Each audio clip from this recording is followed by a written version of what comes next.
Buenas tardes, audiencia de Visión 360. Nos encontramos con César Batis, director del Pitazo. Él nos va a comentar también desde su perspectiva cómo está el panorama en Venezuela durante toda esta transición, ¿no? César, coméntanos desde que se supo lo de la captura de Nicolás Maduro, luego de la conferencia de Donald Trump y tras la posesión de Delcy Rodríguez, ¿cómo está el panorama allá en Venezuela? A ver, lo primero que debo decir que bajo la consideración de algunos expertos, analistas y y desde mi propia visión, en Venezuela no podemos estar hablando de una transición, porque lo que tenemos en este momento es un cambio de quienes dirigen el régimen. El régimen venezolano sigue en manos de personas que estaban en el equipo de Maduro e incluso que eran factores fundamentales, muy fundamentales en todas las decisiones que se tomaban, en todas las decisiones que se tomaban en el régimen de Maduro. Y me refiero porque allí está ahora como presidenta interina Delcy Rodríguez, que era la vicepresidenta nombrada por Nicolás Maduro, responsable de decisiones políticas y económicas que, bueno, que han tenido consecuencias muy graves para todos los venezolanos. Por eso no podemos hablar de una transición, sino de un cambio de jefes, o en este caso llega una nueva jefa al régimen, nueva jefa al que sigue manejando el autoritarismo. Y ejemplo de ello es lo que ha estado pasando, un decreto que supuestamente firmó Nicolás Maduro, donde persiguen y encarcelan a quienes de alguna forma manifiesten algún tipo de alegría o de celebración por la captura y traslado hacia Estados Unidos para ser presentado en la Corte del Distrito Sur de Nueva York de Nicolás Maduro y de la primera dama Cilia Flores. También hay muestras de autoritarismo, por ejemplo, ayer 14 periodistas, la mayoría de ellos corresponsales extranjeros, que quedaron detenidos por hacer su trabajo y específicamente dos de ellos, aún de acuerdo a la información que tengo, todavía están detenidos. Y los venezolanos, por lo tanto, no han podido manifestarse y celebrar públicamente el que Maduro ya no esté en el poder, porque sigue el régimen, sigue el autoritarismo vigente en el país. Por eso, aunque puedo ser muy empático y entender que paisanos venezolanos estén celebrando en el mundo entero, yo la verdad es que no tengo motivos para celebrar. Celebraré cuando pueda estar en Venezuela, cuando pueda estar ejerciendo junto con mis colegas periodistas, junto con los miembros del equipo del Pitazo, ejerciendo el periodismo sin temor a ser detenido por expresar y por indagar y investigar y expresar lo que nosotros queremos informar a la ciudadanía. Pero la madrugada del sábado de la detención, cuando se supo de la captura de Nicolás Maduro, sí, según lo que nosotros vimos, hubo como una alegría Por generalizada que supuesto, luego fue cambiando. Coméntanos sobre eso, por por favor. supuesto que hubo una alegría, pero primero hubo una gran sorpresa. Ujú. Hubo una gran sorpresa, porque recordemos que desde mediados de agosto del año pasado comenzó la presencia de la Fuerza Armada estadounidense en el Mar Caribe y ahí frente a las costas venezolanas. Y siempre desde entonces se estaba anunciando, incluso el mismo presidente de los Estados Unidos, Donald Trump, anunciaba que vendría un ataque, que a Maduro le quedaba poco tiempo. Pero nadie se esperaba que un 3 de enero, por lo menos, a ver, y te cuento algo más. Los cálculos de analistas que había consultado y que había escuchado decían que el ataque podía ser el 19 de diciembre, después de las 4 de la tarde. ¿Por qué? Por varias condiciones. Una de ellas porque ya había ocurrido para ese momento el cambio del jefe del Comando Sur. Dos, porque era un viernes y a Donald Trump este tipo de acciones les gusta ordenarlas los viernes. Y tres, porque era un viernes después de las 4 de la tarde, cuando ya los mercados financieros habían cerrado. Entonces se esperaba que fuera el 19. Tenemos la información que en el Fuerte Tunas, que es la principal base militar en Venezuela, que queda en Caracas, cerca del Palacio de Miraflores, a los oficiales le habían dado la información de que el ataque ocurriría el 31 de diciembre. Y bueno, no ocurrió ni el 19 ni el 31 y lo que ya uno lo que esperaba es que continuara la presión por parte de la administración Trump, una presión con el embargo de barcos, una presión con el embargo con las sanciones, una presión con incluyendo a más familiares de Maduro y Cilia Flores entre las personas sancionadas y también a otros miembros del régimen con nuevos indictments. Pero uno no esperaba que allí de pronto entraran unos helicópteros, comenzaran a disparar y por supuesto que a una hora de la madrugada, creo que fue aproximadamente las 5:30 de la madrugada, hora de Caracas, hora de Bolivia también, se conoció por un mensaje que publicó Donald Trump que Maduro y Cilia Flores habían sido sacados del país. No obstante, por supuesto, eso generó una gran alegría en muchos venezolanos, pues pensamos en ese momento, y me incluyo, que se iniciaba un proceso para un cambio de régimen, para una transición. Incluso yo, por mi parte, tenía dudas, y así estábamos en transmisión, colegas de varios medios, estábamos en transmisión en ese momento, en una alianza, y nos generaba dudas porque decíamos, bueno, sí, ya se llevaron a Maduro y se llevaron a Cilia Flores, pero ¿qué pasa con el resto? Se recibían informaciones de que que fuerzas estadounidenses habían capturado o habían matado a miembros del régimen, pero también se comenzó a recibir la información de que Delcy Rodríguez, la vicepresidenta de la República, quedaría a cargo del gobierno. Y esa información se confirmó en la mañana del 3 de diciembre y bueno, y es lo que tenemos ahora. Por eso digo que lo que pasó lo podemos caracterizar como un golpe de palacio. Y un golpe de palacio se caracteriza por ser realizado por mismos miembros del régimen para deponer al jefe del régimen, para que no cambie el régimen, sino la figura que lo lidera, y con una violencia limitada, no una violencia que se extralimita.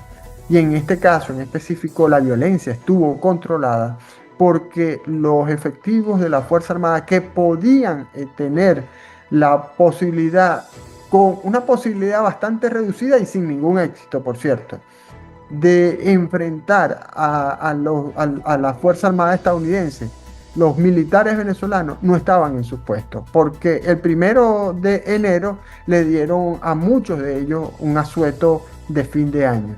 Y eso no lo hicieron precisamente porque quienes estaban en el golpe de Palacio creían que estos militares iban a defender a Maduro. Yo estoy convencido que lo hicieron porque temían que en medio de los ataques de Estados Unidos, de la fuerza de Estados Unidos, estos militares se les ocurriera voltearse y aprovechar el momento para acabar con todos los miembros del régimen. Por eso esto fue un golpe de Palacio muy controlado, muy planificado, con la finalidad, y repito, de nada más sacar del juego a Maduro y Cilia Flores, mientras el resto queda igual. Muy interesante tu resumen, César. Bueno, a partir de ahí también surgen otras preguntas, ¿no?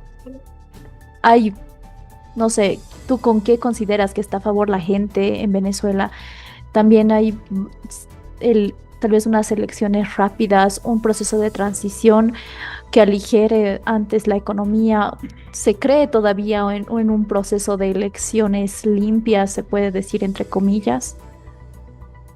Mira, la demanda inmediata de la mayoría de los venezolanos es uno o demandas, ¿no? Dependiendo también el nivel, porque no te puedo decir que todos los venezolanos están pendientes de todos los temas, pero un sector importante en el cual se suscriben los defensores de los derechos humanos, dirigentes políticos, miembros de la sociedad civil y por supuesto nosotros los periodistas, es que se dé inmediatamente la liberación de los presos políticos. Fíjate que ese tema no fue tocado ni por Trump ni por Marco Rubio. Bueno, Trump lo tocó el día domingo en la noche, pero dijo que no era una prioridad. Y en el caso de los líderes del régimen, Delcy Rodríguez como presidenta interina, tampoco lo ha mencionado. Pero para la buena parte de la sociedad civil es un reclamo que haya liberación de los presos políticos. Otro reclamo de buena parte de la sociedad civil y por supuesto de nosotros los periodistas es que se levante la censura y el bloqueo a los medios de comunicación.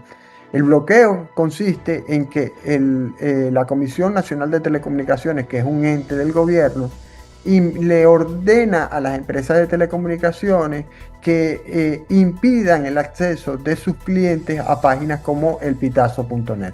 Eso, por supuesto, afecta a los medios de comunicación. Entonces, un sector de la población pide esto.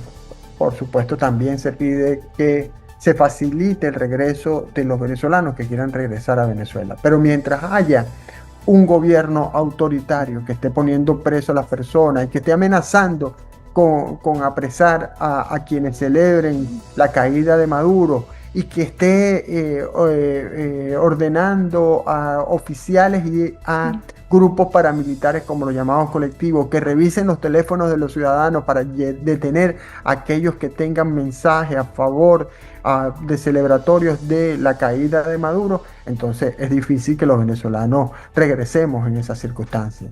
Es muy complicado. Por supuesto, y creo que esto es lo que puede ocurrir con mayor prioridad, es la recuperación económica del país. ¿Y por qué creo?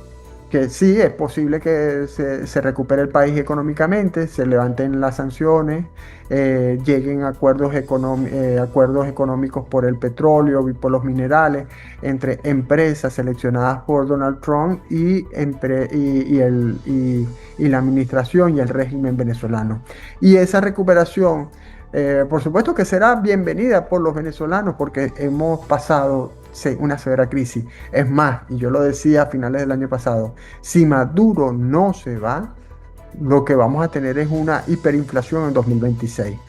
Ahora, debo decir que sí, efectivamente, con estos acuerdos económicos que se pueden plantear, con estas decisiones en materia de producción petrolera y materia de producción minera que se pueden plantear, por supuesto que va a haber una recuperación económica. Y eso a mí también, por otro lado, tiene su parte negativa. Y es que esa recuperación económica permitirá que el mismo régimen que arruinó al país maneje más fondos públicos con corrupción, ineficiencia, pero también ese dinero servirá para engrasar la maquinaria, para engrasar a todo el estamento del régimen, para que el estamento del régimen se coloque en una posición más sólida en una posible elección. Ahora, te digo algo también, porque tú preguntas por la posible elección. Yo no veo, constitucionalmente, ante una ausencia absoluta como la que está ahorita planteada, porque más allá de la propaganda, es falso que Maduro va a regresar a Venezuela, por lo menos en los en este año. Es decir, ya es una falta absoluta porque pasaría de los 90 días. En caso de falta absoluta, debería convocarse a una elección en un plazo de 90 días. Esa elección no va a ser convocada porque, de acuerdo con el TCJ, el Tribunal Supremo de Justicia, esta es una situación excepcional, lo que da pie a que, bueno, se trate con el tema de la convocatoria de una elección, se vaya postergando y hasta que lo crea conveniente el régimen que haya una elección. Por supuesto, desde la administración Trump, pareciera algunos sectores decir, no, vamos a ir a una elección. Ahora, aquí hay un factor tiempo. y el régimen venezolano va a manejar ese factor tiempo. Y uno de esos factores es que a partir de marzo de este año, la administración Trump se va a concentrar en las elecciones intermedias que serán realizadas en noviembre.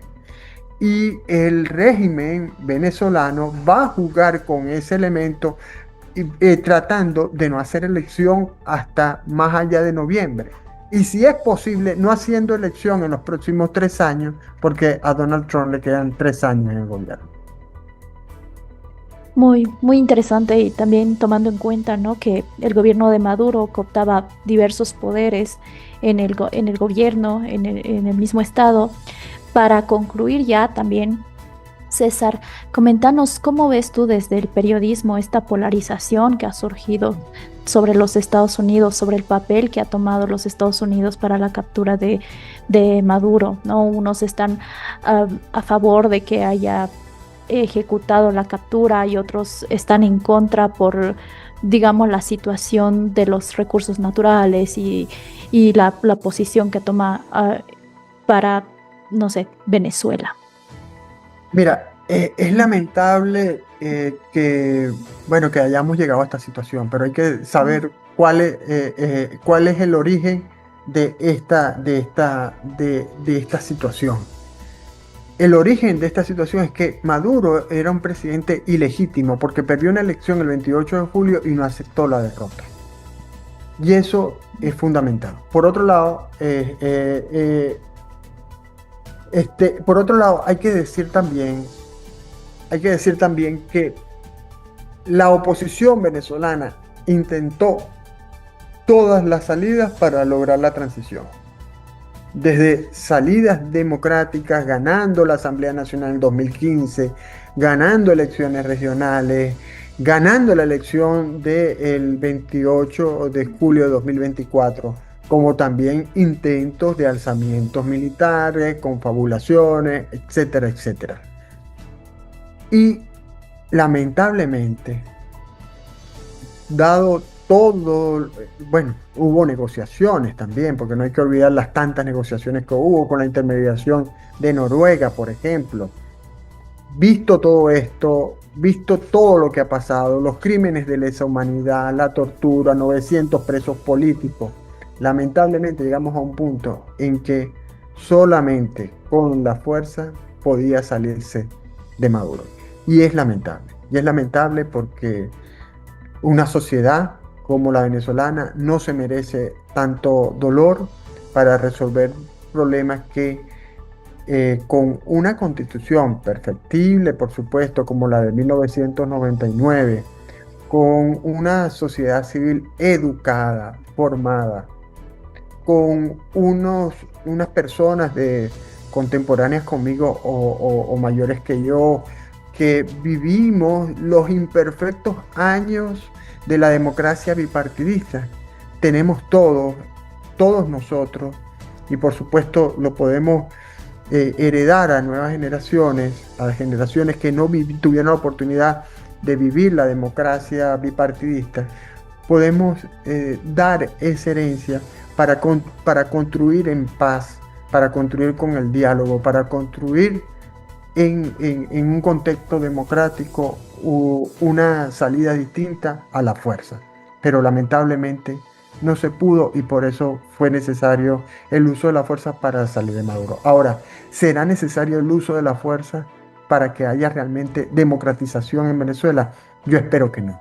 Yo espero equivocarme y que realmente este proceso que comenzó el 3 de enero desemboque en un proceso electoral donde haya competición real, honesta, que no haya fraude, que no haya trampa y que todas las instituciones reconozcan al ganador o ganadora de ese proceso electoral, que ojalá se ocurra, aunque te digo que en este momento soy pesimista, pero bueno, ojalá me equivoque.